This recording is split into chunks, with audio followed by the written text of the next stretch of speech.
came as a Facebook request the other day, a request for prayer for a young pastor who was going through his ordination examinations.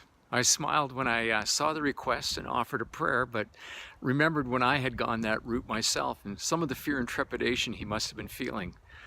But I also smiled for another reason. I had a flashback to almost 20 years beforehand. I was with that young guy. His name was Scotty. He was in the Canadian Navy. He had more ink and muscle than anyone I thought should have. And we were sitting in the back seat of a car, driving to Prince Edward Island to play together in a hockey tournament.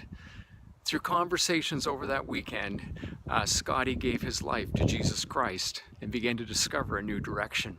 And now suddenly he was being credentialed as a Baptist pastor. I texted him back and said, "Scotty, remember the trip to PEI? Who could have imagined?" His answer was clear and succinct as he fired a text right back to me. He said, "Only the Lord." When I read in 1 Corinthians chapter 2 and verse 9, it says, "The eye has not seen, the ear has not heard, nor can the mind imagine or conceive the things that God has prepared for those who love Him." Who could have conceived 20 years ago what God was going to write in Scotty's life?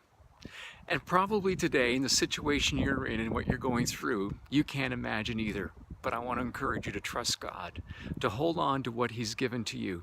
And those things that He's given to you are His promises. He'll never fail you or forsake you.